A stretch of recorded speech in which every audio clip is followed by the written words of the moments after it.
Welcome back to the Casual GM podcast. I'm your host, Drew, and along with me, as always, my co-host, Mike. Mike, how are you? Just as handsome as ever, Drew. How about you?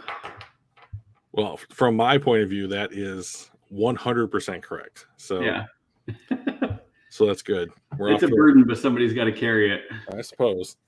We're off to a good start today. So, Mike, I wanted to start the chat today with something we didn't really plan to talk about, and that is Deshaun Watson. Yep. Little surprise for you. So Deshaun Watson, I was listening to a podcast, overthecap.com's podcast. Mm-hmm. And the guy that runs that, his name's Jason, he was reading the NFL's player misconduct policy.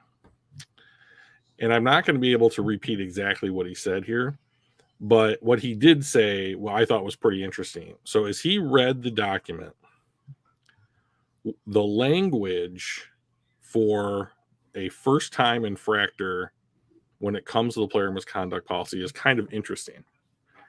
So we're trying to figure out how many games Deshaun Watson might be suspended for, right? Right. So I've heard up to a year. Well, as this guy was reading over the player misconduct policy, I guess the recommendation for a first-time offender, no matter what, is like 6 games. And then there's like an appeal process where you can negotiate down the games, or the NFL will play nice or what have you. Right. And then like a repeated instance or a more egregious instance of the same penalty can warrant, basically, like it's like you get suspended indefinitely, and then you have to apply for reinstatement, which may not be granted. Now, if we know anything about like Ray Rice. Well, so yeah, Ray Rice, or there's a receiver that constantly ends up coming back into the league after smoking marijuana. He's like on his 4th. Josh, not Reynolds. No. Oh, what is his name? Funky, you're in the chat. Hey, help us out. Who's the Josh that keeps getting suspended? Josh Gordon. Josh Gordon. Yeah. So Josh Gordon's like on his 4th strike or whatever, right? Like, and he keeps being suspended and being reinstated by the league, right, after he serves his suspension. So like it very, very, I mean, like, now marijuana certainly isn't as egregious as a crime as what Deshaun Watson is accused of, but they keep letting him back in, right? And teams keep giving him a chance.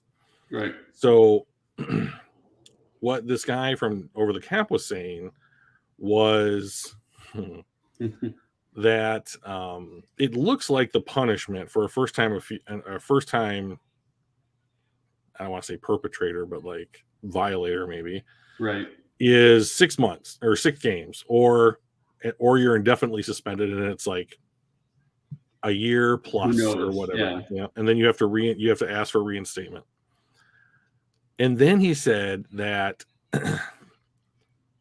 every instance after the first offense would be treated as the next level of punishment. So he has 26 levels of punishment. So this is the thing, right? So like he has settled with 20 of the 24 people who have brought suit against him, right?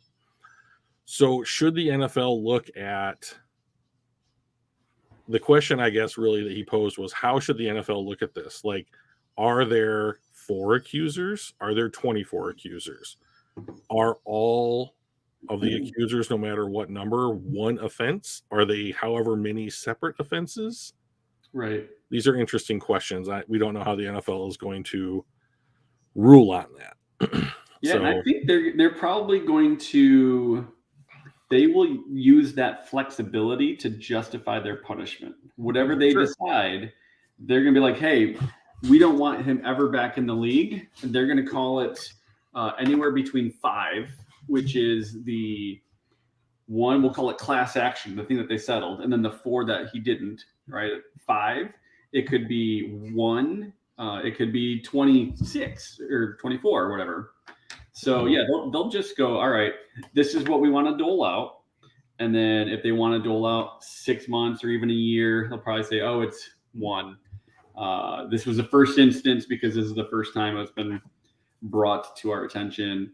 If they want to say it's going to be a year, 2 years, forever, they're going to be like, sorry, it says per instance, and there's 24 instances of this allegation, and you settled for 20 of them, Right. which doesn't necessarily mean he admits to 20 of them. Mm-hmm. But again, that flexibility and vagueness of kind of how they want to do it, it's going to be completely dependent on what they want that outcome to be.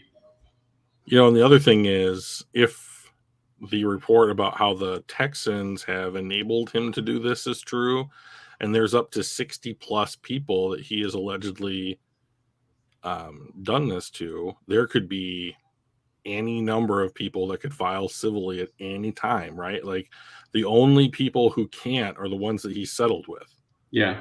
So, and then the ones who have already filed, I guess, you know, so like there could be up to what, like 38 additional or 32 additional people. Yeah. I mean, it's only 42. $249 million in dead cap money if they want to move on.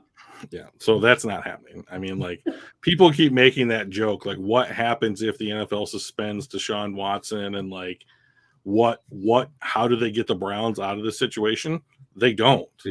No. I mean, there have been players who were traded and then died. I think Gaines Adams I think he played for the Bucks, and then he was traded to the Bears, and then before he even played a game for them, he got in a car accident or had a heart attack or something and passed away.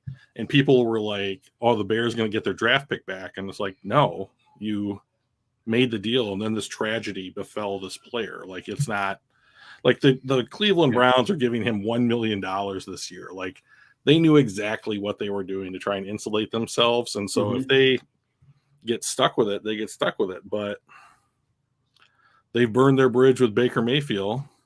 Segue. Yeah.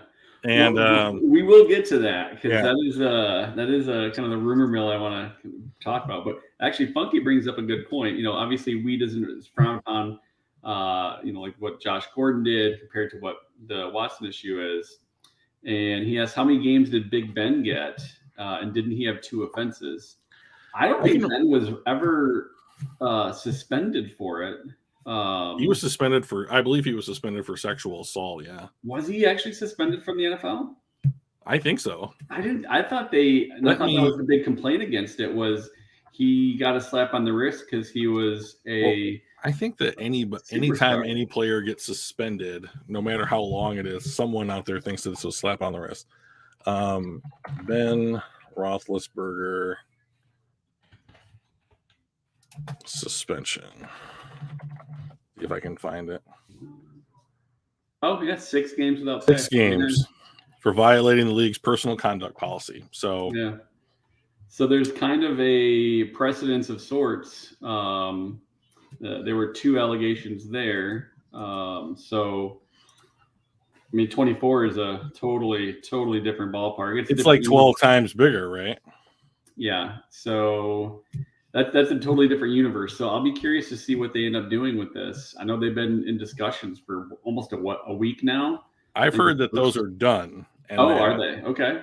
Yeah, and that there's no more deliberation. It's just the NFL's determining, like taking a look at everything that both sides brought to the table, and they're going to make some kind of determination. So we'll see. It doesn't affect my team. We don't play the Browns this year, and he's not my quarterback. So yeah. Sorry, not sorry. You rolled the dice. If it comes up snake eyes, then. Like the only way this doesn't work out for them, the only way that this doesn't work out for Cleveland is if like the NFL suspends him indefinitely and then will not reinstate him. That's the only way it doesn't work out. Yeah. And like, or if he has to go for more than a year and they're eating that $40 or $50 million contract next year. If they suspend him for 2 years, that will be an absolutely precedent-setting suspension. So I would say, so like, here's the thing that I would worry about in that is that he can play so long as he's not actively banned by the NFL or suspended by the NFL, and you're not suspended if you're appealing. So I'm wondering if they do ban or suspend him for whatever it is. I would appeal anything that they decided to do. And if it is something like 8 games, they're not gonna. I doubt they would appeal it. Yeah. But if it's a year plus, yeah, I would probably appeal it. Yeah, and I mean they'll appeal it almost anything over 6 games, because the 6 is kind of the baseline for what that conduct policy says. So anything more than that, they will appeal. Sure. But I don't know what the longest suspension is. I know if you remember the Saints in the Bounty Gate, Greg Williams, the defensive coordinator that was I remember money's on players, right? He was suspended for a full year. I can't think of any other like really long. Wasn't Sean Payton suspended for a year for that as well? I don't know. I remember Greg Williams did it. I remember thinking that it's stupid to do that. And the amounts of money that they were offering up for bounties should be which should be inconsequential. It'd be like car wash money to NFL players, even making it's a rookie lunch, rookie dinner money. Yeah. Now I've heard that those can be ridiculous, but at the same time, it's not like, oh my God, life-changing money if I knock out Tom Brady or whatever, right? And there's enough players in the NFL, and I'm sure this happens on other teams. I just no one talks about it or what have you, but I have a hard time believing NFL players when they're all about solidarity and shit and go get your money and I'm so happy for you and all this other stuff. Yeah. And then someone's literally paying them to downright injure them. I just heard that was it Demaryius Thomas? The late Demaryius Thomas was determined to have CTE upon inspection of his brain after, I guess, posthumously. Yeah, I did not hear that. So, and Des Bryant came out today in the press and said something like, it's a heavy heart. We're all living with this. The NFL is keeping it under wraps, more awareness or something like that. And I'm like, that's cool, Des, but don't come out in the press and say that if you've ever been on a team that was paying other players to knock people out of the game.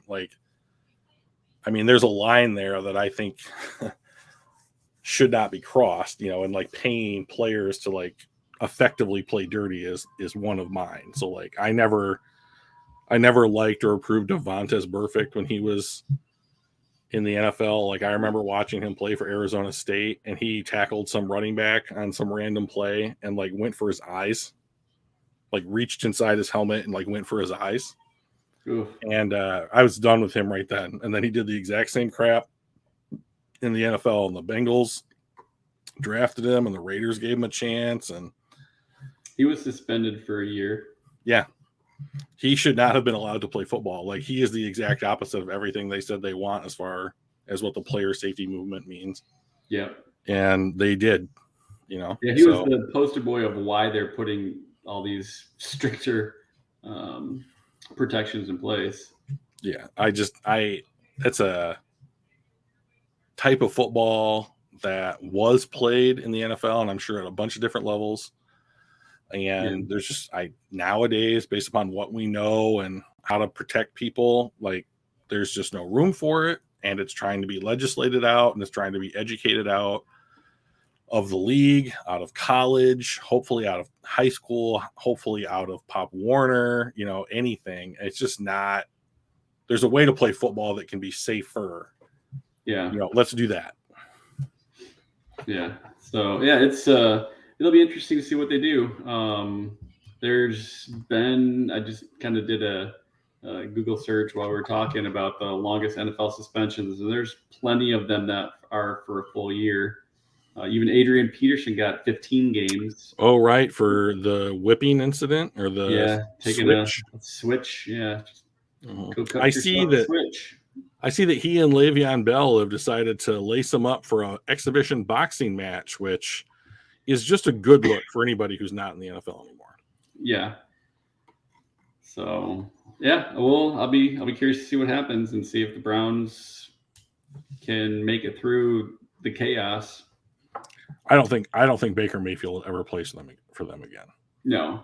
Speaking of Baker, Hey. that was a great transition, Drew. Right? Yeah, like a pro. You're welcome, sir.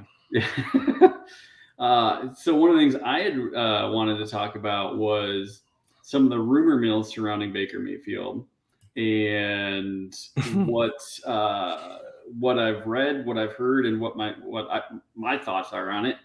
And I want to get yours as well. So that is the rumor of Baker Mayfield is potentially going to one of 4 teams, and the Lions being one of those. And my first thought is, okay, I mean, it's a slight upgrade. I put Baker Mayfield in that like 16 to 22 ranked quarterback, and I put Goff in that 20 to 26 ranked quarterback. So there is a slight overlap there. So there are going to be times where they're going to more or less be the same quarterback. But I think Baker Mayfield is a marginal. 6 shows in, he's got the segue thing down. Yes. See, we should plan them out ahead of time. Yeah, we should.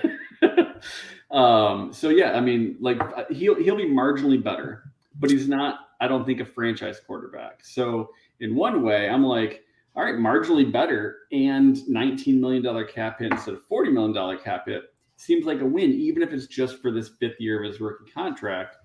If the change of scenery, change of leadership spurs him on, maybe the attitude goes away a little bit and he takes a step up, maybe we do keep him, but we have that opportunity and save some cap space. But at the same time, I'm thinking, why would they want to take on Jared Goff's cap when they've got their quarterback of the future that they hope in Deshaun Watson? So my guess is this can't be a thing that's going to happen. But I guess, what are your thoughts on like that whole thing, and what would it take to make it happen? So the difference. So here's the thing that I think it's all about like what he would cost to acquire. That's it, as far as I'm concerned. Like, so if he and the Browns are just done and they're just desperate to get him moved, 1-for-1 trade, right? Like, well, if it was Jared Goff or Baker Mayfield, I'd do it in a heartbeat because you save $13 million. Yeah. But like, let's say we have to keep Jared Goff and take on Baker Mayfield. I would probably still do it depending on what you want draft compensation to be. So my thinking here is something like, you can't just send draft picks out and absorb his cap hit on your books as it stands. So if you could give up, say, Michael Brockers at like $8 million a year, who's probably not going to factor in as heavily into your defensive line rotation, and the Browns are weak there, and you're just going to try and offset $10 million, $8 million or whatever, and then you can swing them on, we'll give you some draft pick compensation even in the future, like maybe 2024 second round pick or something like that. I would do it. Here's why. You then control 2 starter level quarterbacks in the NFL. All right. So you go into the season with Jared Goff and you make that apparent to the team that Goff's the incumbent starter and he's the one that's going to be there. Goff plays well, you don't have to play Mayfield. Goff plays badly, you could play Mayfield. Goff gets hurt, you could play Mayfield. Mayfield get hurt, who cares? And season ends, you either have Jared Goff who's played well and you can let Baker Mayfield walk, in which case he's going to go and get some kind of big money deal from somebody, Carolina, Seattle, somebody, on the quarterback carousel, and you're going to get a 3rd round draft pick. And you bought yourself some insurance at the cost of some cap space and a pick that you're not going to use this year. And you get a 3rd round pick back.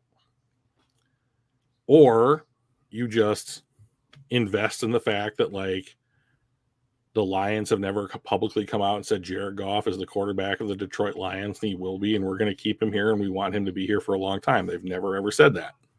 Right. So Is Baker Mayfield the future quarterback of the Detroit Lions? I don't know how you could say that if he's not on the team, right? They'd have to be convinced. I think that he's a more dynamic, better quarterback than Jared Goff is. I think Jared Goff is a more professional football player than what Baker Mayfield is. Ideally, I don't want either one of them. But I think that the Lions should sit down, whether it's Kyler Murray, whether it's Baker Mayfield, or whether it's the next quarterback or good player that wipes their team off their Instagram account and goes into this kind of like roster change drama, to sit down and say, what would we be willing to give up to acquire this player? Do we want this player here? What does this bring us? What kind of moves can we make in the future with this player? That conversation at least needs to be had in Detroit. I'm of the opinion that he would at least be an improvement at backup quarterback, although I don't think that you really need to have a good backup quarterback. If your starter goes down, that's more than likely your season. Very few teams have a backup quarterback making appropriate backup QB money that can come in and win a game. It's almost a unicorn in the NFL nowadays, unless you have a dude on a rookie contract. Yeah, not everybody can be Chase Daniels. Right, exactly. Oh, God. If that guy hasn't milked the system for every last nickel he could get out of it, I would be shocked. I mean, he's played something like 10 plus years in the NFL. He's made like $30 million, started 40 million bucks, started like 5 games, thrown about as many passes. Yeah, absolute craziness. So I think he's still active too. Yep. So Baker Mayfield is an interesting idea. I think that he's no worse than Jared Goff. I think that you have to get off Jared Goff's money at some point in the next couple of years, because if it looks like, like Terry McLaurin signed a new contract, right? Right. This week. So I was looking at some of his stats. Like, he has something like 300 catches for 3,000 yards and 30 or 40 touchdowns, something like that. Hey, One Pride. What's up, Ron Pride? Now let's think about this. He just got 23 a year. Yeah. Amon-Ra St. Brown had 90 catches for 900 yards and 5 touchdowns in his rookie year. That was about half a season. He took half a season to kind of, I don't know, just get the coaches trust and put him out there. And granted, a bunch of injuries too helped. But yeah, I mean, he did that in not a long time. Yeah, and if he has another season where he does what he did in his rookie season as a 4th round pick, like, I don't know how you're going to keep him away from his contract's going to be up in, I mean, this is year 2 for him, so it'll be 2024 his contract's up. 2023, 2024, you're going to start having some of these guys come due. And like, you're going to have to, if they're playing as well as they're playing now, you're probably going to give them second deals, and like, you can't afford to pay, you might not be able to afford to pay Jared Goff $31 million in 2024 if that's the case. And so I think that you should be formulating multiple exit plans when it comes to Jared Goff, just because of the cost of him. Like, I would much rather have Jared Goff play than Tim Boyle, and there's other, like, or Drew Lock, or somebody like that, Geno Smith. Like, there are worse quarterbacks to have in the NFL for sure. Like, I think it's very clear that he's in a different tier than that level of player. But at the same time, the tier that he has shown himself to exist in is not one that warrants being the 10th highest paid quarterback in the league. Yeah. So the best asset in football is a rookie quarterback that you hit on a rookie deal. And that's something that the Lions should aggressively pursue. And I think we will this next draft, especially if we end up in that 9 to 13 range, both at that place and with our additional draft capital, we have, opportunities to move. Yeah. To answer Funky's question, I think the move from Anthony Lynn probably was a big help. It just seems like, from what I've read and heard about Anthony Lynn, it just doesn't seem like they weren't on the same page. Like, Dan Campbell wanted, X, and Anthony Lynn knew how to do Y, and there was a little bit of overlap, but not nearly what they wanted to see. And then, it just didn't. I mean, it just wasn't a fit. So I like Anthony Lynn as a coach. So I think that I was happy that when they added him to the staff, but we will see. Turnover on the coaching staff's not something that the Lions are all that. Yeah, exactly. Yeah, I was in a conversation, social media conversation, Goff, Stafford, and some other things, and one of the things about why Goff was, so I'm going to throw this out there too. Sure. I'm going to start with this actually. There's several out there in the Detroit Lions fandom that are big Goff supporters. Yep. Awesome. Like it's fine. Like I was a Stafford supporter when a lot of people soured on him. Still am, to be honest. You sure are. And and it's fine. Like if you like him and you think he's more than what we're seeing, be a fan. Like that's fine. But so when people like myself or you or anybody else is, Goff is overrated or he's not that great, and here are all the stats to prove it. We're not like telling people that they're stupid or anything like that. It's strictly about, we don't see what you see. We see the stats. The stats don't say that he's a elite quarterback. The stats show that he's regressing. I mean, it's easy to say, well, you have to look deeper. Like, okay, well, what does that even mean? If you make excuses or set scenarios in your head and says, okay, these are reasons why. And I mean, I don't know, that's one of the things that's kind of driven me nuts, was this whole idea of if you hate him, you're just being negative. And I don't know, like, great, like the guy. I don't think he's our future, and I don't think he's anybody's franchise quarterback. And if you do, then cool, be a fan. But one of the arguments about how Jared Goff is better in Detroit and he's still a quality quarterback was kind of on that whole, well, he was learning a new system. And I'm thinking to myself, Stafford learned 4 new systems while he was in Detroit, and he always played well in year 1. He didn't take him a year to learn the system.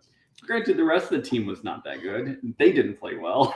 See, that's the crux of it, right? So, like, what One Pride here said in the chat is, I'm not high on Goff, but I like the team around him. There it is. Like, that's the key. That is the key phrase when it comes to not just Jared Goff, but any quarterback that is defined as a bridge quarterback or is defined as like effectively like a not top 10 quarterback in the NFL, right? Like, you take a player, that player's talent is X.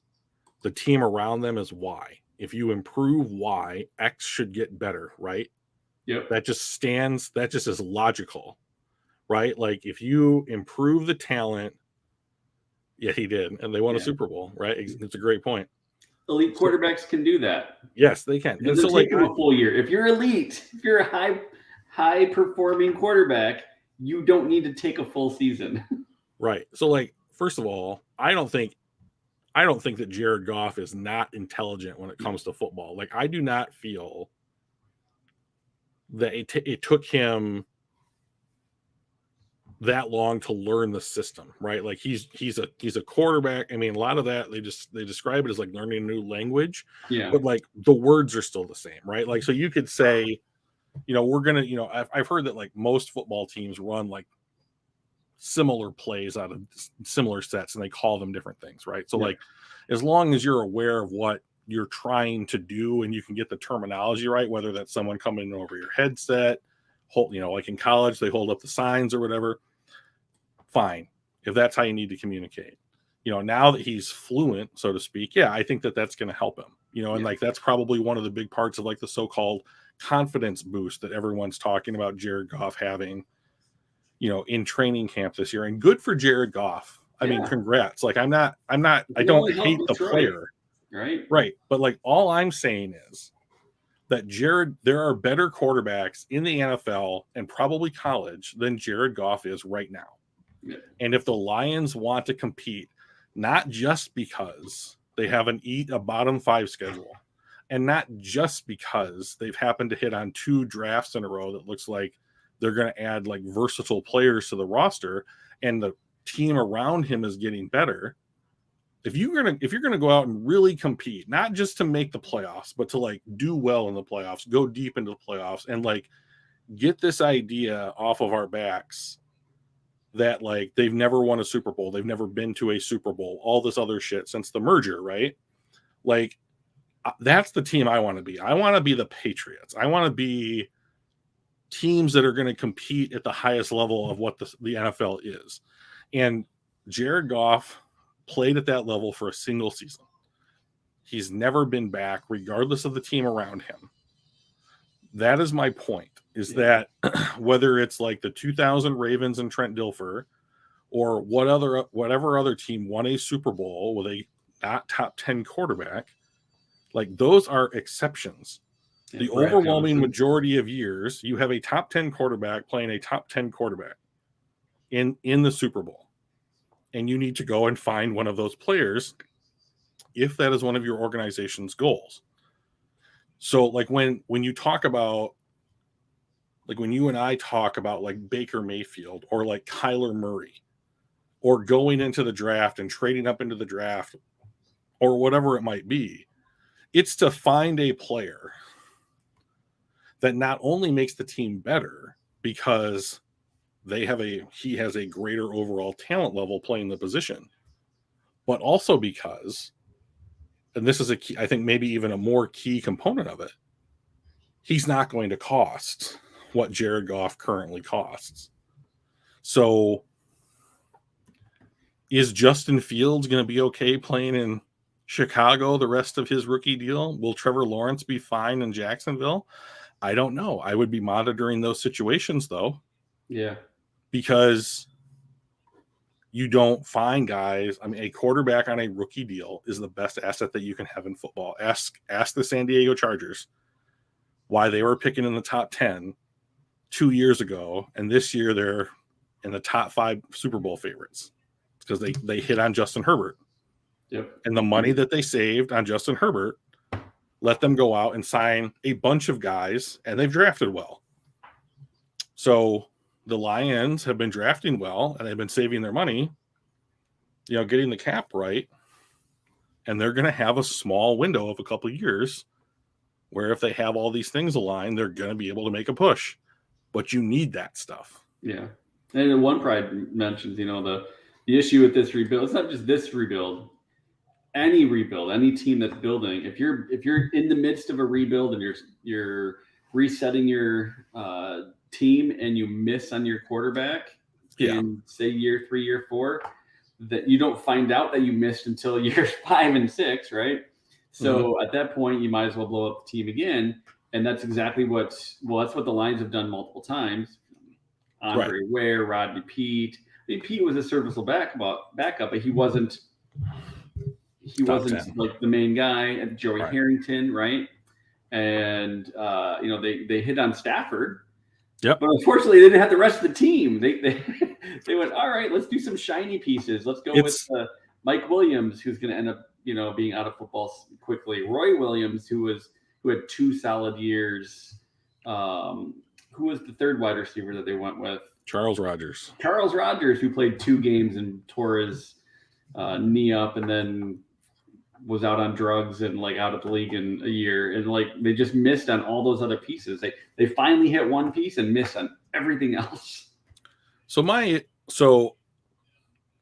I think that One Pride has a valid point. If you look at the way the Lions have gone about doing this rebuild, long contracts for the front office, long contracts for the coaching staff, where they've drafted, linemen predominantly early rounds. Penei Sewell, Aiden Hutchinson, Onwuzurike, McNeil, Pascal, these guys, like, they have targeted the lines as where they want to have their talent concentrated first, right? And so we think that they're getting better, and like poised to have a bunch of young contributors on rookie deals, right? Throw Jamison Williams into that mix, right? Throw Amon-Ra St. Brown into that mix, and if Malcolm Rodriguez and Kirby Joseph become contributors, then you have a third of the team on first or second year deals starting and playing up to the level of a starter, for the NFL, by NFL standards, and so I'm wondering if next season, 2024, you start to really start the search for this quarterback, if the team, quote unquote, around them is good enough to be like, we can put more eggs in one basket. We have more flexibility now, salary cap wise, draft pick wise, because if you give guys like Swift and Hawkinson and Vitae extensions or restructures to keep them on the team for another 3-4 years, then you're going to need to find salary cap relief somewhere, because you can't pay everybody, and they're already up to like 6, 7, 8 guys that they might want to see second contracts of in this last 2 drafts. So can you do something like the Cardinals did, where you get someone at like pick 10, and then next year things didn't go right the way that you wanted to. Here's this opportunity to take a different guy at this position. Okay, Kyler Murray's better than Josh Rosen. We're going to take Kyler Murray. Where is Rosen right now anyway, by the way? He's a backup, I thought, in Atlanta. But he might be a free agent. But like, he has an opportunity to be Chase Daniel. So I guess we can kind of use this as a really poor segue. I need to get better. I'm not as good as you, Drew. It's all right. Let's gotta find the threads. Move into roster construction and other teams. Let's focus on the rest of the NFC North. Sure. You take a look at the Bears, the Vikes, and the Packers, kind of what their rosters look like right now, what moves they've made over the last couple of years, and maybe kind of tune in on what their draft and their team building philosophies might look like. Okay. Where do you want to start? Well, I'm gonna start in a different spot than I think that you wanted me to. I'm gonna talk about the similarities and the mistakes that they're all making. I like it. So here's from my personal philosophy on how to build a football team. I think the other 3 teams in the NFC North did not get better. The team that got closest to getting better this year was the Green Bay Packers. So it's interesting. What did they do right? They kept Aaron Rodgers. He's a good quarterback. We hate his guts, but that's because of the person that he is. As opposed to the NFC North opponent. And he's ruined many a Lions game for us since I've been alive. So I'm not a huge fan of his. So can he play football well? Yeah, I think he's better than any other quarterback in the NFC North right now, and probably in top 5 or 6 in the league. So they re-signed him, but they are in absolute kick the can down the road money, which means that they need to hit on an abnormally high pick rate from the draft in order to keep their salary cap in decent shape, or they're going to start losing those mid-level starters that add value to your team. And when someone big like a David Bakhtiari or an Elgin Jenkins comes up for money, the second contract, like, they're going to have to pick who they want. And when you're paying Aaron Rodgers $50 million a year, that leaves a lot less room for other players. And they had a divorce with Devontae Adams, right? He plays in Oakland now, or Las Vegas. I'm sorry. Right. So I think which is why I was interested. Well, it surprised me. Like, oh, they were one of them that have improved the most, and I'm like, they lost their best offensive player. That's not, excuse me, Aaron Rodgers, and their replacement is, I mean, their best wide receiver at this point is what, Alan Lazard?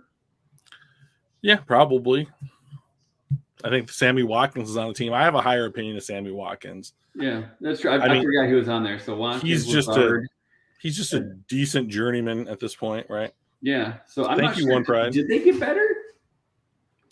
So here's where I think they got better, and that was in the draft. So I want to just touch on their draft here real briefly. So they are the Packers. They went Quay Walker, linebacker, in the first round. I didn't like that pick because he's a linebacker, but he's a good player. Devontae Wyatt is a great defensive lineman. I think he's going to work out for him. They took the kid from North Dakota State, the wide receiver. I think he's going to fail because he drops more passes than any other wide receiver in last year's class. And drop rate has traditionally been a marker of players who bust. They took a backup tackle that they could probably develop in round 3. They took another wide receiver in round 4. They took a tackle I really liked out of Wake Forest, Zach Tom. They took a pass rusher, Kingsley Enagbare from South Carolina, who I liked.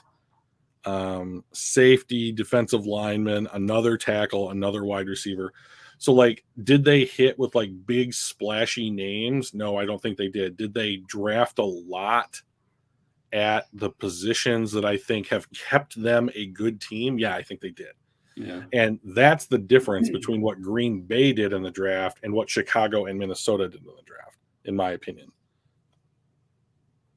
Oh, no, that's not an unpopular opinion at all, One Pride. That's the one I'm going to talk about here in a second.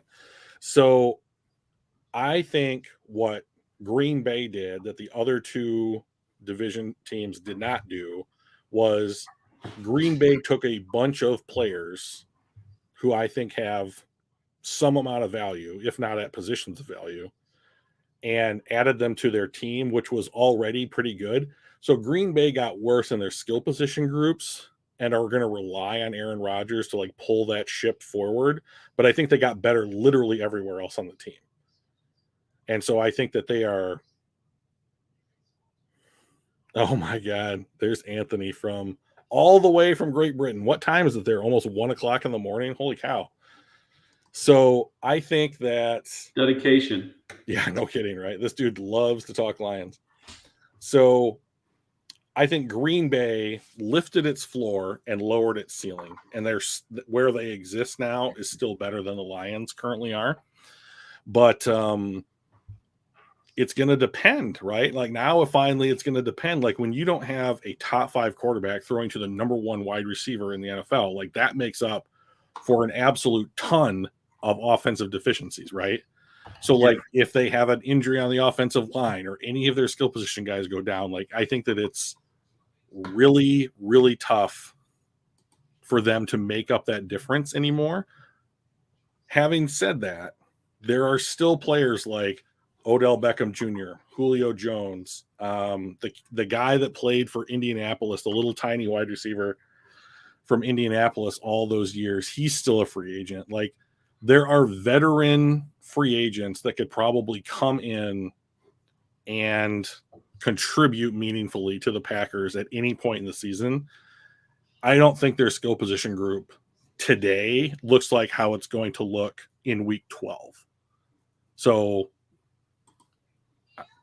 but they have maxed out they've maxed out a lot of their guys. So, and they have a guys coming due. So I think that they have a shelf life of maybe 2 or 3 years left with Aaron Rodgers, about the duration of his contract, before they have to, like, really tear that team down. Yeah, I think that's probably accurate. Yeah. Okay, so here's what the Bears and the Vikings did wrong. The Bears and the Vikings have similar strengths, right? Like they have, quote unquote, their guy at quarterback, right? I happen to have a pretty high opinion of Kirk Cousins. I think higher than most. And I think Justin Fields has been asked to put the world on his shoulders in Chicago. And that's not fair to him because he was a rookie. And so they traded up for Justin Fields. That's a good move. They went and they got, I think Justin Fields could be a franchise level quarterback in this league if the team is built to maximize his strengths. But Chicago's not doing that.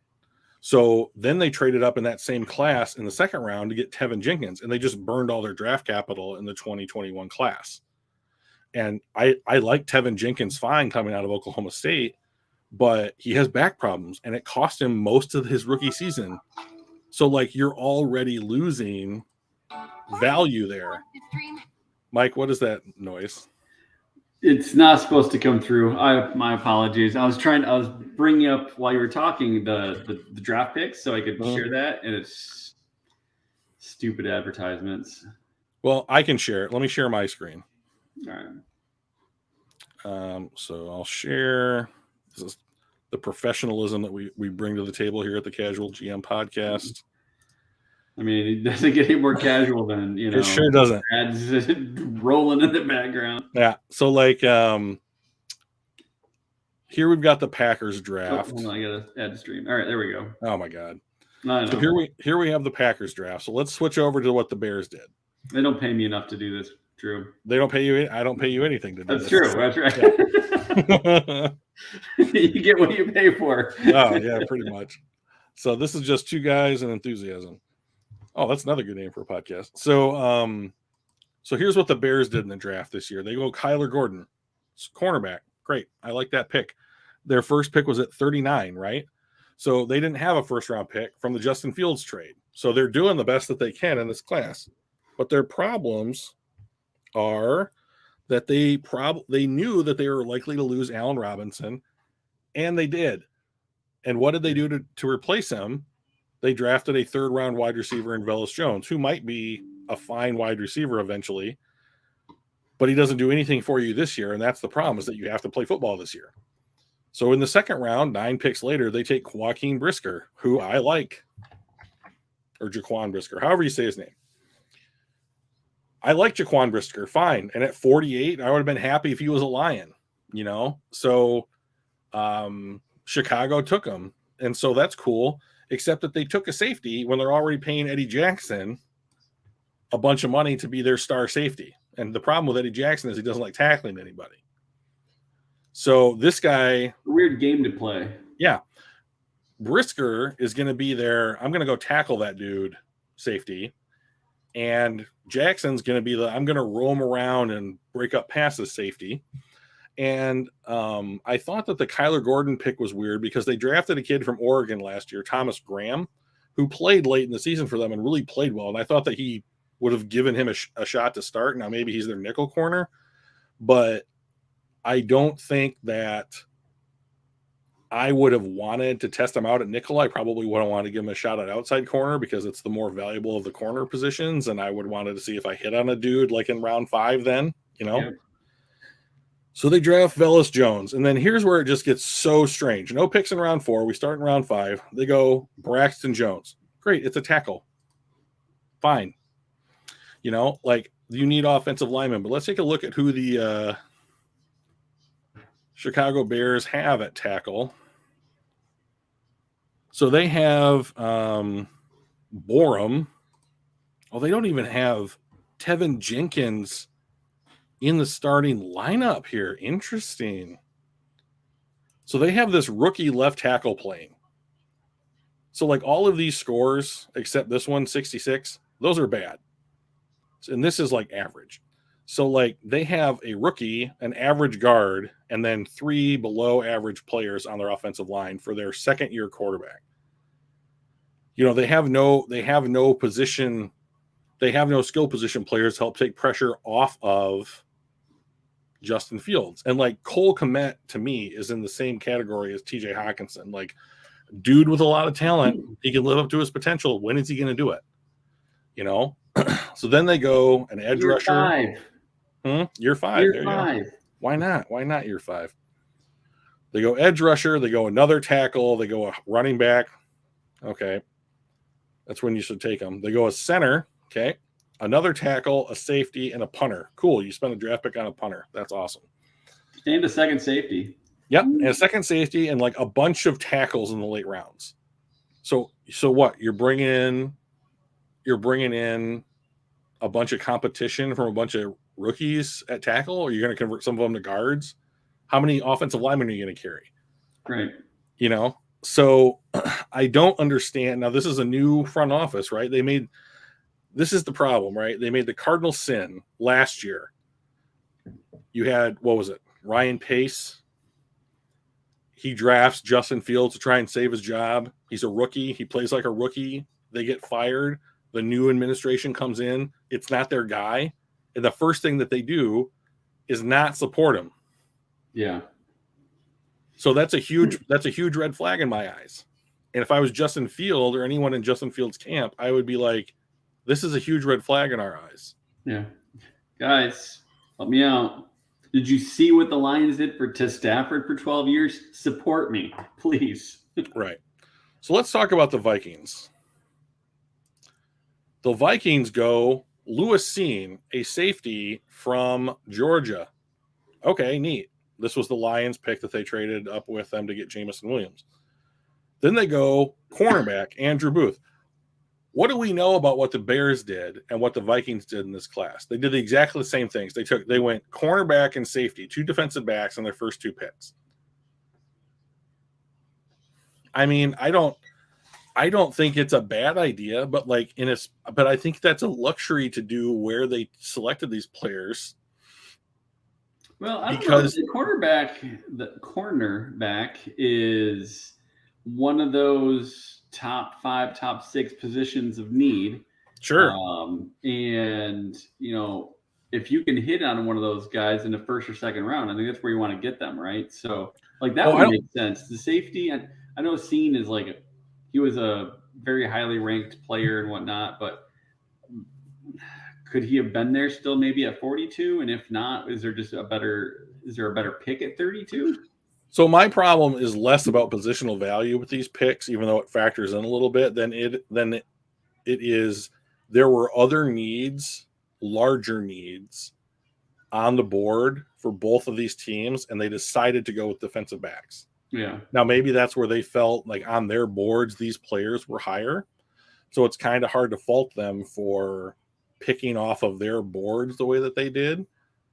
However, both teams' offensive lines are poor. Both teams' defensive lines are poor. And the only thing that the Vikings really have over the Bears, in my opinion, is that they have better skill position players, because I think Justin Jefferson's the second best wide receiver in the NFL. And Devontae Adams. It'll be interesting. I have to remind myself to be rational about Justin Jefferson. The dude is is putting up Jerry Rice pace numbers. Now he only has to play for 19 more years to make that a reality. Right. But you need to start somewhere, and he started as a rookie. The guy is just an he cannot be covered. Yeah. He cannot be covered, whether it's zone or man, by one other person. So he is the kind of gravity well that draws coverage to him that Calvin Johnson was. Yeah. There were so many times in the Calvin Johnson era for Detroit where they were we are playing a cornerback on Calvin, we have a linebacker underneath Calvin, and we have a safety over the top of Calvin, and we're effectively triple teaming him. Justin Jefferson demands that same kind of attention. Yep. And he just reminds me a lot of Calvin. I mean, he's not physically the same size as him, but just the dominance. Yeah, right? the way that he plays the game. So there was this thing on Twitter today that PFF College, their Twitter tag, put up, and it was if you could put one player from the NFC North on the Detroit Lions today, who would you pick? And I picked Justin Jefferson. Oh, I think there's outside of Aaron Rodgers, who I wouldn't want on my team at this point. If I'm going to put a new quarterback on the team, it's not going to be someone who's 40 years old. If I think that I would rather have Jared. I know this is going to sound ridiculous, but I think I would rather have Jared Goff with Justin Jefferson on the Lions than Aaron Rodgers in the current wide receiving core. Like, yeah, Justin Jefferson is amazing. So, anyways, the Vikings then go guard at, pick 59. Then they go linebacker, another corner, at pick in round 4, an edge rusher I've never heard of, a running back, a tackle, a wide receiver that's like the slowest wide receiver at the combine, and a tight end. And I just didn't think that, based upon what this team needs, that they found impact players that were going to come in this season. And they only have Kirk Cousins, I believe, on the books for one more season after this upcoming season. They gave him a 1-year extension. Oh, yeah. So he's on the book. So you are paying Kirk Cousins almost exactly to the dollar what you're paying Jared Goff this upcoming season. And next season, he's going to cost them $36 million. Then he's got 2 void years on his contract. So they have their quarterback thing settled this year and next year, which I would have thought they would have tried to maximize during those 2-year windows. And like, I very much felt that their draft and the Bears draft set up well for like future seasons once this team is kind of, baked in the oven a year or two, kind of like what the Lions are doing right now. So I'm going to stop sharing my screen.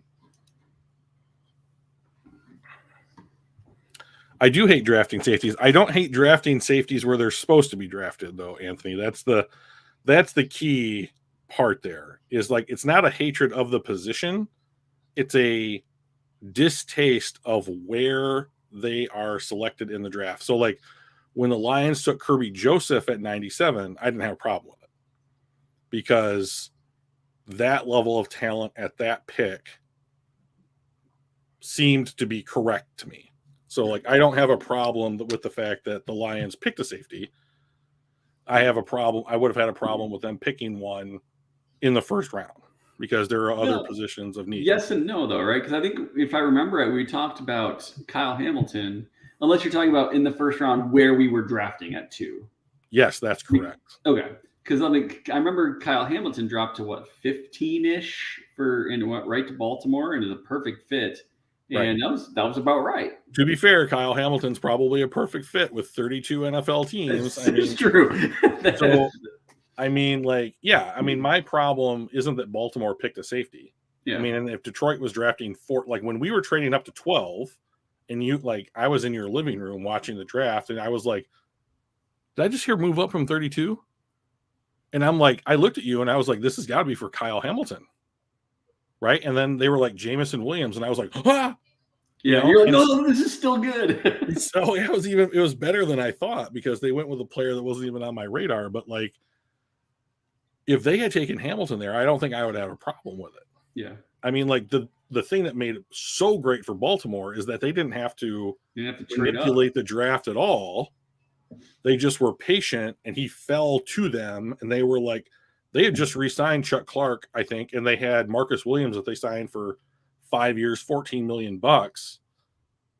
So like, there was no need to draft a safety, but they were like, here's the talent. We didn't have to do anything in order to get that talent. We're going to add talent to our team. So yeah, it's not about the position. It's about where that position has value. And I think Baltimore nailed it, because they weren't going to get a Kyle Hamilton with their next pick. Right. Now, it turns out that they traded Marquise Brown, and Tyler Linderbaum was sitting on the board, and they had a need at center, and he was the best center on the board. So they really did that twice. So but Baltimore, what Baltimore did and what Detroit did are 2 completely separate philosophies, but they were both effective for making their teams better. Yeah.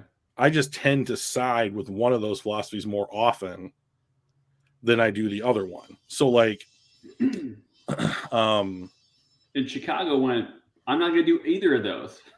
Right. So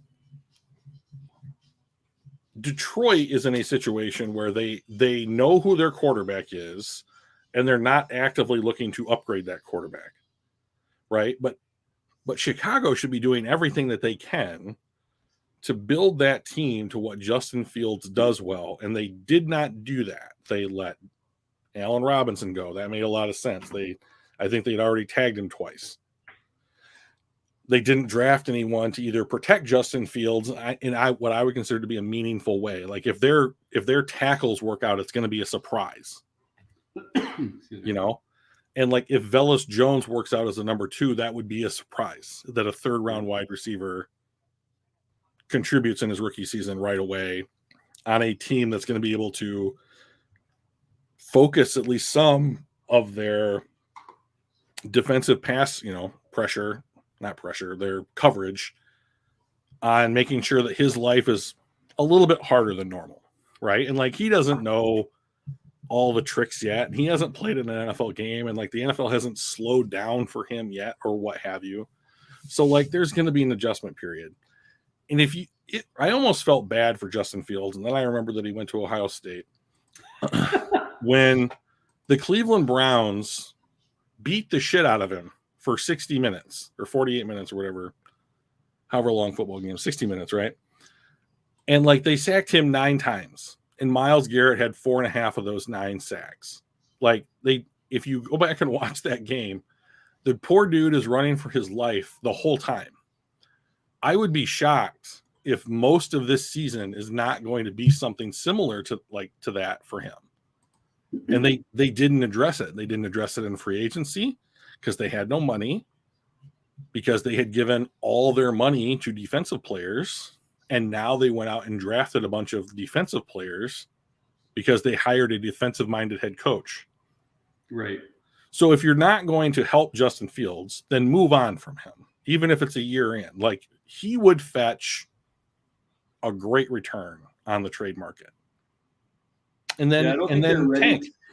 And the thing is, they're waffling, right? Even if they're not ready because it's a new staff and they're just we have this guy, we don't know what he is yet when it comes to what he can be. So we're not going to commit, but at the same time, we're not going to move on yet. So they're doing really the worst thing possible, which is nothing. Right. You're not committing to him. You're not committing to moving on to him. You're just letting that be a thing that doesn't matter. And it's the most important position on your team. And you have to pick a way to go. Either commit to supporting him and making him better and having him at least have an opportunity to succeed, or you just need to do what Arizona did with Josh Rosen, right, and straight cut bait. Maybe trade him and move up if you really liked one of the other quarterbacks. Or, I mean, they could have taken Kenny Two Gloves. Okay. Right? You know, the quarterback that I think is probably going to be the best based upon their situations coming out of this class, at least for when you compare the quarterbacks in this class to one another, is probably going to be Desmond Ridder in Atlanta. I can see that. But the thing about the North is that I think Detroit made the most progress because they're not paying their quarterback any more than they did. Minnesota did that. They don't have to continue to like help their quarterback, even though they did because they drafted Jamison Williams. You know, I mean, I guess you could make the argument that Green Bay tried to do that, but I would argue that Jamison Williams is a better investment than Christian Watson or Romeo Doubs, or both of them. And the Packers paid their guy so much money that I think it's going to be detrimental to the team for the next 3 years. He has to play like an MVP every year for the rest of his career. You know, and so in 2 years, this is what I think the timeline in the NFL North looks like. In 2 years, the Bears might be good, right? If they hit on if they hit on these draft picks and they finally start to support Justin Fields, whether that's in free agency or whether that's through the draft or both, like they could be good in 2 years. The Vikings, I believe, have a 2-year window. They're going to come off of Kirk Cousins' money, and then they're going to have to give every cent of that money to Justin Jefferson. Yep. and he is going to get paid like a mid-level quarterback in the NFL. He should. He might be the first $30 million wide receiver. Well, Devontae Adams just got paid. Cooper Kupp just got paid. We're already in the 25-26 range. Yep. He's going to be the next, between him and Jamar Chase, he's going to be the first one to get paid. Yeah. So, yeah, I can definitely see him being the first $30 million wide receiver. Can the Vikings afford to not pay him? Like, that's the other thing, right? So, like, they'll pick up his fifth-year option. I don't think he's already made a Pro Bowl, but, like, he might have. And if he didn't make a Pro Bowl, I'd be shocked if he doesn't make one of the next 2 seasons. Right. So, like, his fifth-year option is effectively the franchise tag, which is going to go higher every year that we get more. Now, the wide receiver market might calm down a little bit next year or two. Right. But if it doesn't, that franchise tag might be close to $30 million for, top 5 contracts or whatever, $26, $27 million. And so you don't gain any savings on that 5th year. You pay him like he's on a second contract. So you better just extend him and work in how to make that 5th year cost less. So he's probably going to get paid right as Kirk's money's coming off the board, and then you have to go out and find another quarterback. And is it Kellen Mond? I don't know. I would guess not. Who will be that will be him going into his 4th year, and he will have to get another contract in order to stay on that, because that will be his last year on his rookie deal because he's a 3rd-round pick. Yeah. So the Vikings are going to need to figure out who their next quarterback is. Also, Harrison Smith is not getting any younger. Adam Thielen is not getting any younger. And, like, Justin Jefferson is probably good enough to, like, be the sole target and no one can stop him anyways, but you should go out and get another threat. What is Dalvin Cook? That can actually do for you, right? We saw that with Calvin, where he was, for the most part, for much of Stafford's career, the sole threat. Yes, they had a Golden Tate for a couple of years. Yes, they had Marvin Jones, I think his last year, Calvin's last year. But other than that, I mean, like the first 4 or 5 years, he was the only guy. Roy Williams was not much of a threat. Mike Williams was not much of a threat. Charles Rogers didn't make the field. Like, it was just Calvin. And that does help a quarterback put up good numbers and a wide receiver put up good numbers on an individual stat basis. But that does not make a successful team. Yeah. I mean, and I just think that, like, the thing that's going to knock down the Packers is that they're simply not going to pay. They can't pay everybody. Right. And, like, the Vikings are coming up on the closing of their window. The Bears don't seem to be taking advantage of theirs. So the Lions have what I think is going to be an absolute trap of a season coming up, because this easy schedule, I think, is going to inflate a lot of expectations past what the actual talent on this roster is. And, like, if they go 8-9 wins, and the defense goes from like 30th to 20th, and like the offense goes from like 30th to like 20th or whatever, the case might be. And they quote, not that this will happen, but like if they quote unquote have games where they can pad stats and look really good, like Aaron Glenn's probably going to get a head coaching opportunity. Like Aubrey Pleasant might get get a defensive coordinator position open up. And then you're going to start seeing the turnover on the coaching staff.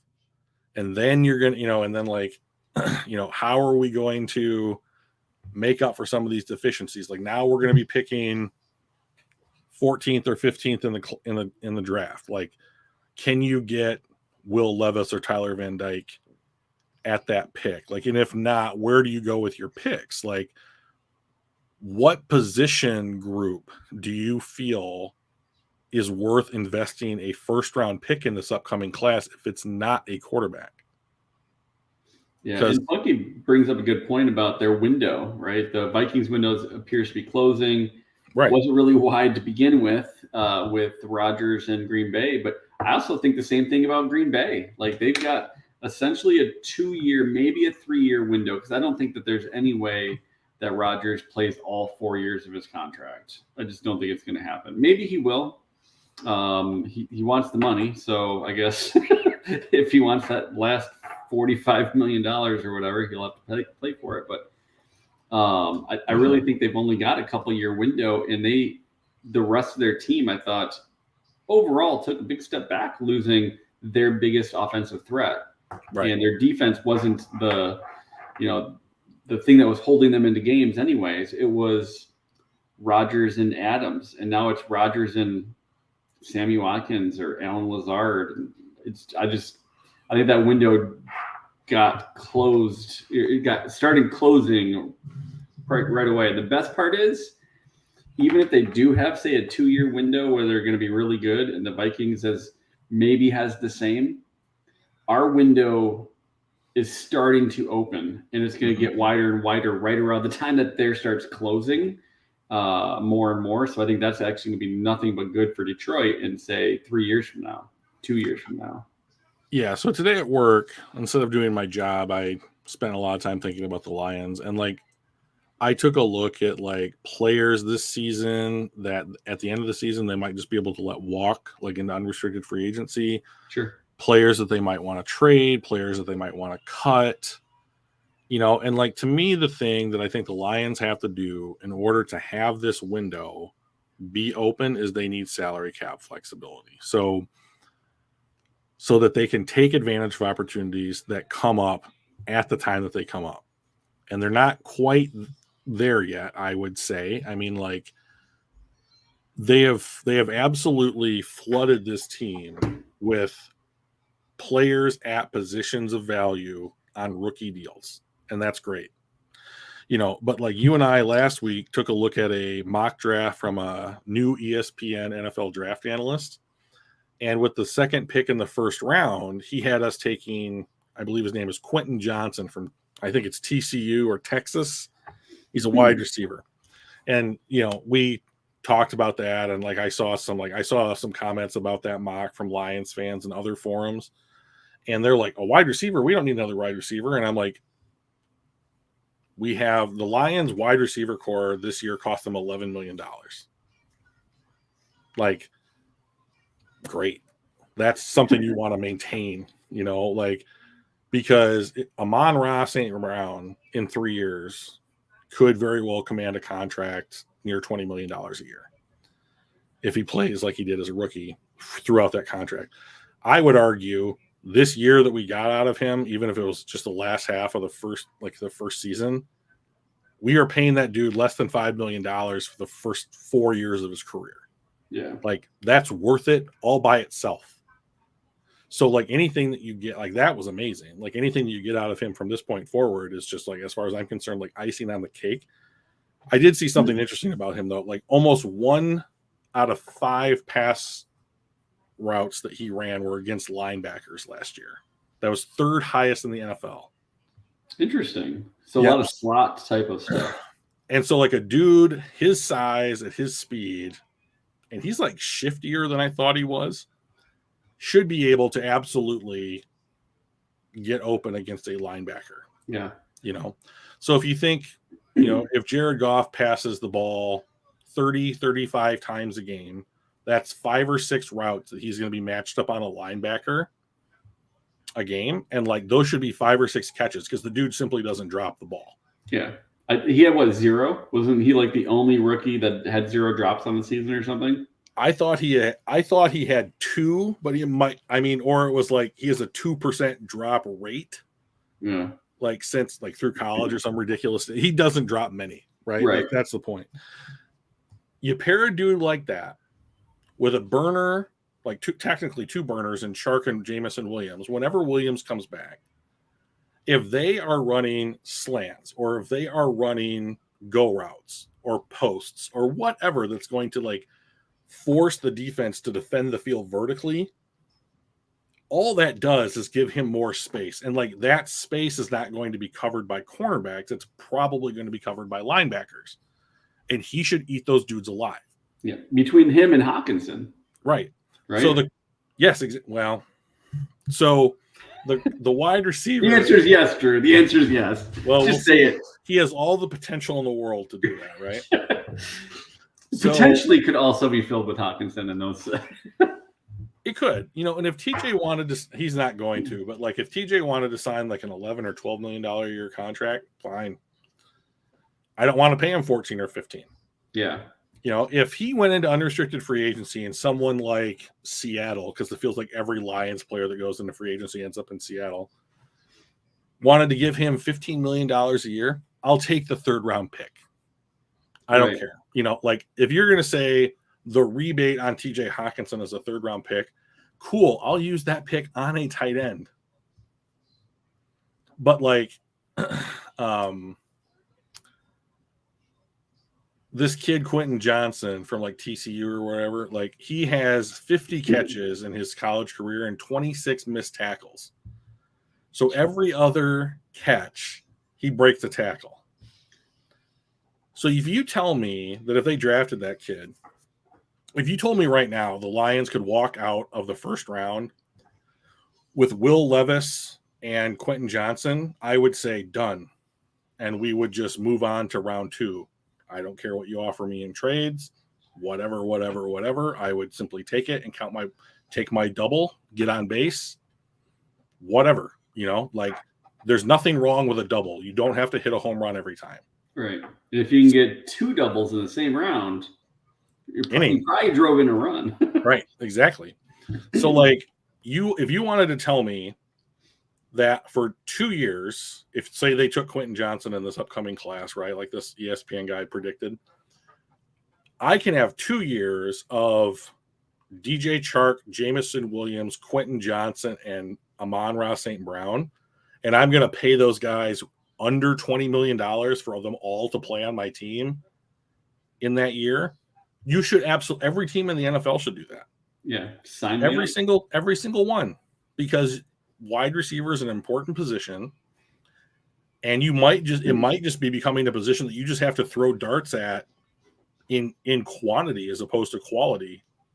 And like if I have a guy that makes a bunch of missed tackles and I have a burner and I have a dude that eats up linebackers underneath, like where's my deficiency? And so and you have a great offensive line, yep. And you have moderately skilled tight ends, moderately skilled wide receiver, running backs, and a franchise quarterback. Like you can't ask for more. Yeah, I mean, like for the franchise quarterback next, right? That's. Yeah, but like let's just take a look at that for a second. Like let's say they went Willis and Johnson in the 1st round this year, and then like we would guess at who they would take in the rest of their picks, right? If you are then able to get off Jared Goff's contract, you would have, let's see, if you take out Willis at like 8, you would have something like $24 million in additional cap space. And then you go out and you sign, let's say, a quality linebacker and a cornerback, positions that we know become available in free agency, right? We took a look at that last week. If you cut Vitae after June 1st of 2023 and save $7 million, can you not put a rookie right guard in as a mid-round pick, right? And maybe get the same level of production, probably be less, but like Jonah Jackson made a Pro Bowl this year. You can't find that in the 3rd or 4th round. Like the Lions are going to have to let some people go because there's going to be less space to invest their picks. So you might as well let some of those guys walk, right? Like I mean, like running backs are replaceable. Don't give Swift a second contract. You have James Mitchell who's coming off of an ACL. We know that tight ends make it to the free agency market. We know that you can get a decent tight end in the mid rounds who might even become top 5 or top 10 at their position in the NFL in the mid rounds. You don't need to draft tackles in the 1st round because you have 2 of them. You might draft one more wide receiver in the 1st round. And then it's down to like positions that you need to draft are down to edge rusher and quarterback are the only options left as far as to use, like, to get value out of your first round picks. Otherwise, you should trade them. Yeah. And to be honest, like if they wanted to trade a couple of first round picks to move down and get a couple of twos, those are still 4-year options, and there's more of them. So take a shot on a couple linebackers or guards or whatever, running backs even. But and actually, at that point, maybe even interior defensive linemen, depending on how McNeil and those guys on Wazirike, right? Yep, that's good. Levi. I'm just going to call him Levi. That's fine. Hell of a lot easier. I'll know who you're talking about. But like Penasini retired. Yep. Brockers has not played well in the last year or 2 years. And like the only problem with Brockers and cutting them is that you don't save any money until like 2024. Right. Might as well keep them in, get some. Right. But if you have a year, if you're taking care of your salary cap by flooding the team with all these draft picks, then like you're going to have a year where you're going to have 25, 30, $40 million in cap space. And then you can afford to cut a Brockers and replace them. And that's the other thing, is that not all these picks are going to work out. Does Derek Barnes work out? Does Onwuzurike? Does McNeil?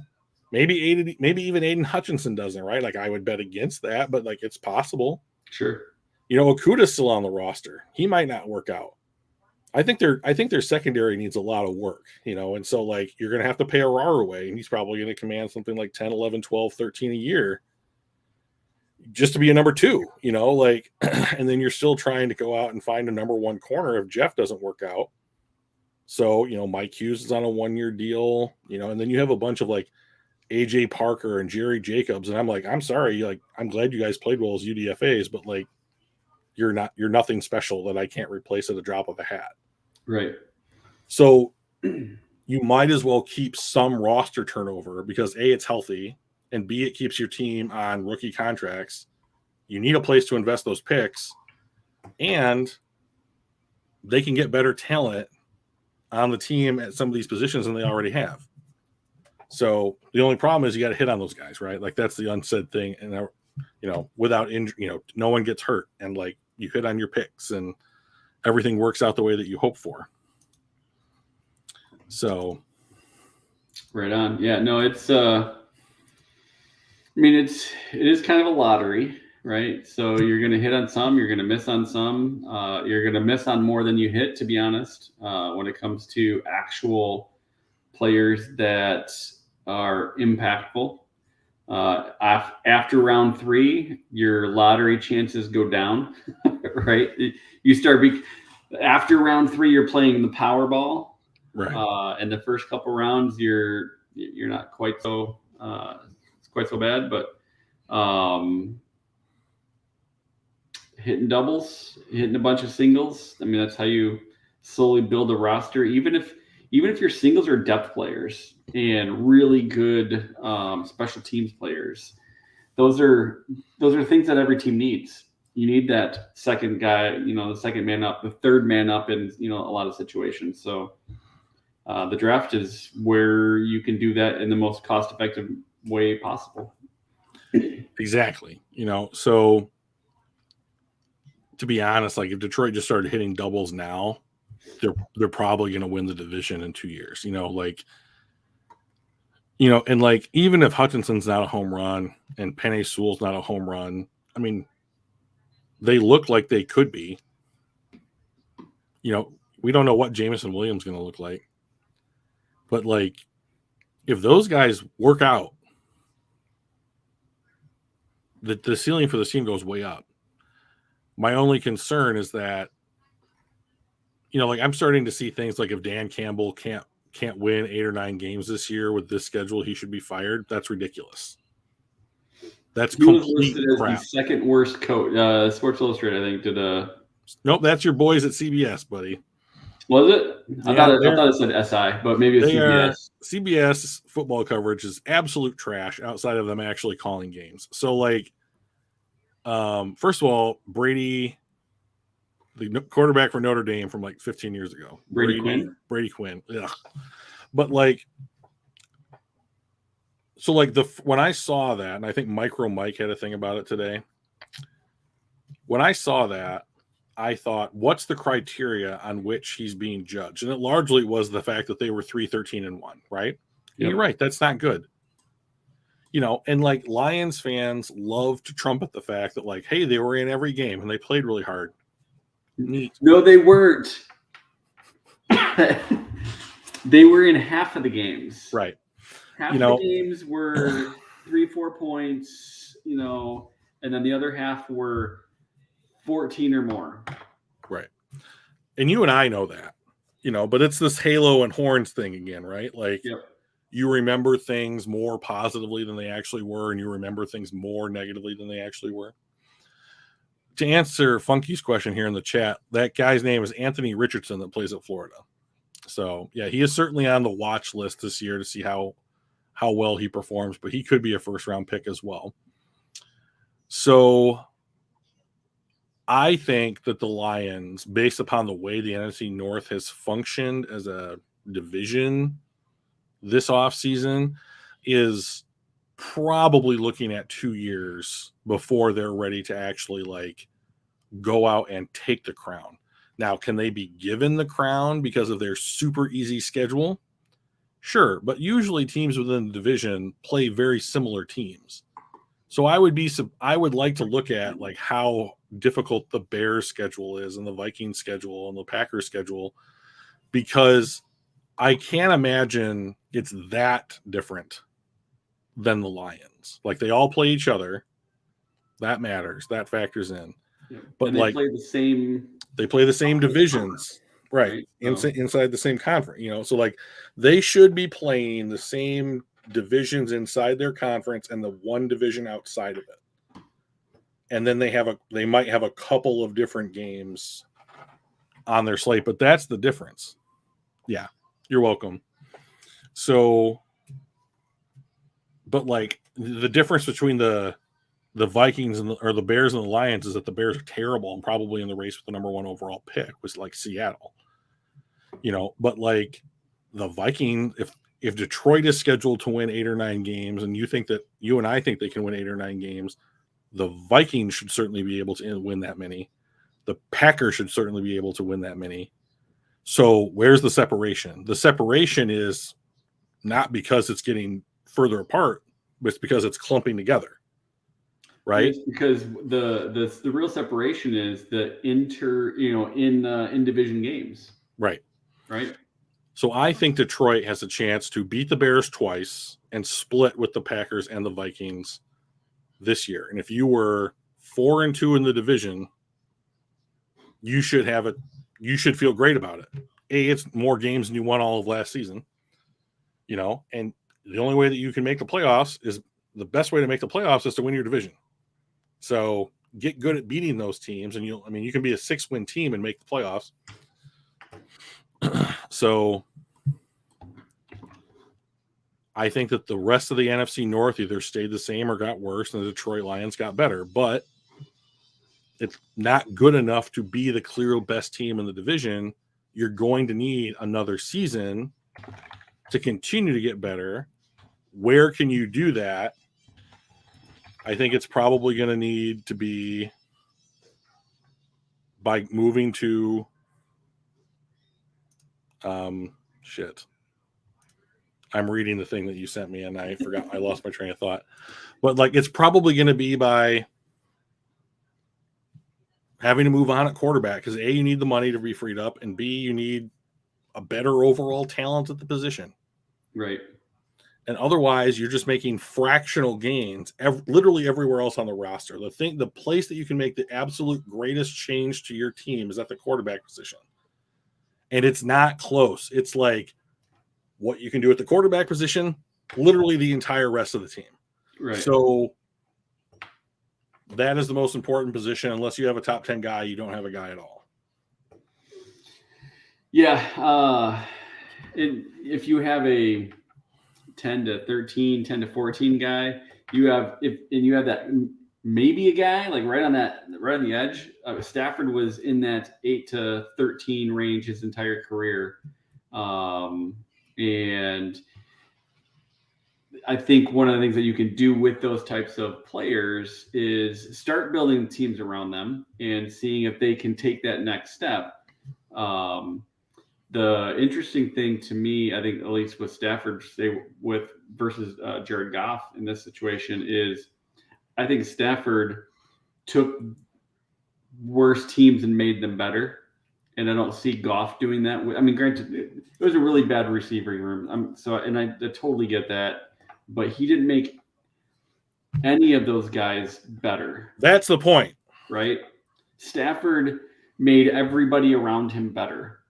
Everybody that came to that team had their best years of their career with Stafford. And when you look at the last 16 games that Detroit played without Stafford starting before he was traded, so before the Goff era started, they were 0-16.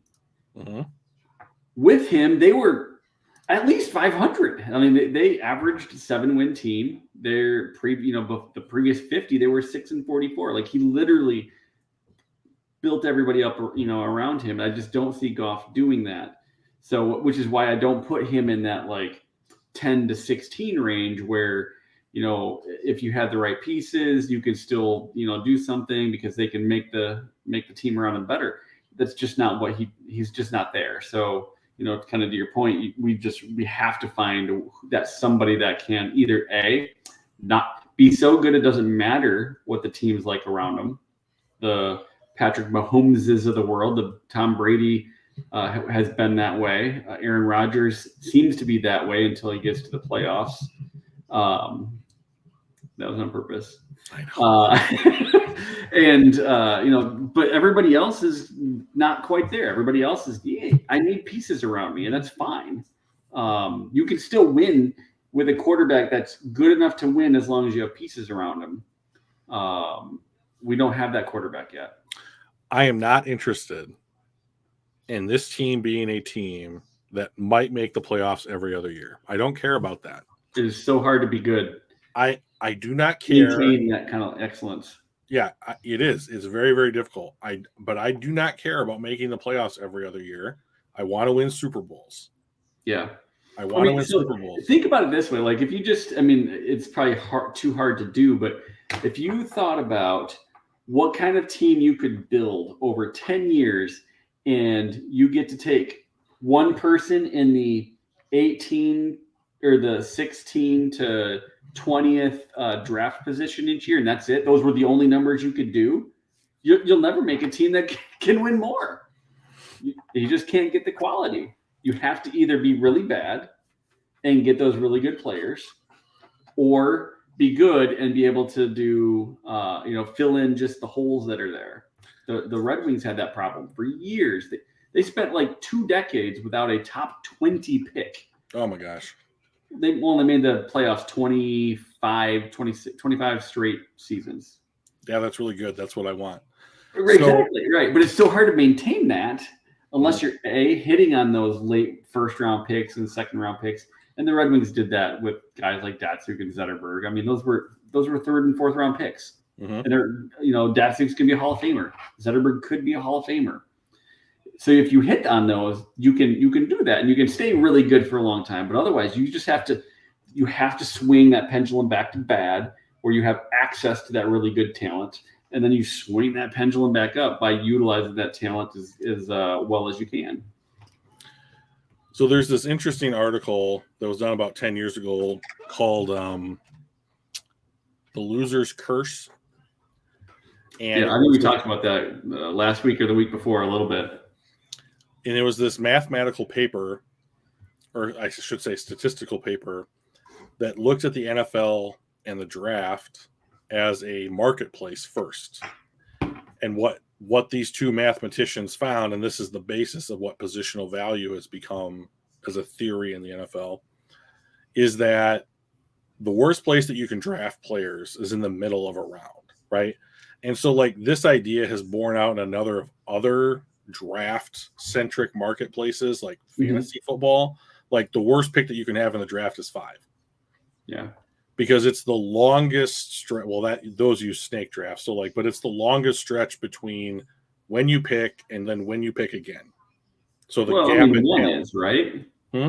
One's the longest. You're drafting first and 21st or something. Yeah, but then you're drafting first, then you're drafting 21st and 22nd. I see what you're saying. Like as an average, as a consistent. Right. So like you should be able to make up the gap between like middle, whether you're picking first in the draft, going that round again, and then getting 2 picks in a row. That 2 picks in a row, effectively the last pick in the second, the first pick in the third, should be able to make up for the gap between 5, 5, 5, or however long. So like, and like continuing analytics about football have consistently said like there are places that you can get talent at particular positions. So like wide receiver, you don't have to draft them in the first round. First and second round, that's the sweet spot. Right. And it might be even better to draft them in the second round than it is the first. So that's kind of way the data is trending, is that second round wide receivers, kind of the sweet spot for wide receivers. So why, so continuing to limit what you should be able to spend your first round picks on, so like, and if you are refining that process, I think that, then like this loser's curse mentality comes into a play where it's like, get out of 12 to 20 and either trade up into where you can get an impact player or trade down to where you can acquire a player maybe at a position of less value, like a Lewis Cine or something. If you're a winning team, if you're like the Tampa Bay Buccaneers and you draft Lewis Cine at 32 or whatever, if you were the Rams and you had that pick and you took Lewis Cine at 32, that's a great pick for you. So like the problem with drafting in the middle is that you tend to either overestimate the beginning of the second tier of players in a class, or you underestimate them and you're not valuing them accurately based upon what you think that you should do. And then you get a bunch of these other philosophies that end up like having their day, like the athletic scores and like the eye test and like this dude's a football player and the intangibles talk and all this other stuff. And it's like, you should not be drafting a running back at 22. You should not be drafting a linebacker at 24. Those are bad. Those are bad, shown to be bad things. That's where your scouting department really has to come in, and your director of scouting, your GM, they need to make sure that those scouts are all on the same page. What are we looking for in a player? What are we looking for in a prospect? This is the type of system that we're looking for. Look for these characteristics. And if you do that, you start finding those diamonds in the rough, and you start hitting singles in the 5th round, 6th round. You start hitting doubles in the 3rd round. You start hitting triples in the 1st round. And when you start doing that, you start building that team quicker. And that's ultimately what you want to do, right? Is you want to win fast. Every team wants to win fast. No one wants to take forever to win. I want to win next year. Like, I want to win this year. And the only way you do that is start hitting that. And I think that's where the Rams did a really good job with their draft. I mean, they've always been a good drafting team. And I think that was something even Brad Holmes is bringing to Detroit, is the ability to work with their scouting department, their talent evaluation department, to really go, all right, this is what we're looking for. Find it, do these evaluations based on this. And we've been hitting singles, hitting doubles. Yeah. So before we go, I just wanted to throw it out to the chat. If there's anybody still in chat and you had a question for us, feel free to hit us up with a little tiny Q&A right before we go tonight. Is there anybody still there? There might not be. Never mind. We got I think 3 people still hanging with us. I'm not sure how many of them are in a method. She got a text from a friend. I fully agree with that. So she's very kind. That's good. Lions Rumble says same time, same bat channel next week. Yep, we are going to try and do Tuesdays at 7 p.m. Eastern here on this channel moving forward for the foreseeable future. Yeah. This works for both Mike and I. So hopefully it works for you guys. Tuesdays might be, children activity night. Lots of people have kids, right? So might be like basketball or softball nights or whatever. So, but yeah, it's a lot of fun. I appreciate everybody, like the interaction with the chat, and some of the comments are insightful. Some of them are hilarious. Love having you guys make it more interesting. There's only so much interesting that Drew and I can do. He's more interesting than me. I'm just the pretty face. I just have I would say the opposite. I just have this immaculate beard. That's you've got more beard on your chin than I've got on my head, so it's all you, man. But yeah, if you guys have any questions or suggestions, feel free to hit us up at casualgmpodcast@gmail.com. Mike checks that every day. Right? I check it before our that's good. I do check it before the stream. Yeah. So hit us up. All right. Solid show, Phil. I appreciate that, Funky. Actually playing Minecraft with the 8-year-old. That's awesome. There's an excellent episode of South Park where the parents in South Park were watching, like, you have like these murder shows, like Forensic Files, and Jerry Thompson was murdered. Was it his wife or whatever? And the kids were tired of their parents watching that crap, so they changed the parental controls, and all of the like passwords were like things that you could do in Minecraft, like that, like the 3 question steps. And so they hired this like 8-year-old kid to teach them how to play Minecraft, because it's like really unusual. I've never played it, but there's like I hear like there's really unusual interactions, like how do you get a horse in Minecraft, and it's like this really unusual series of steps that you have to take.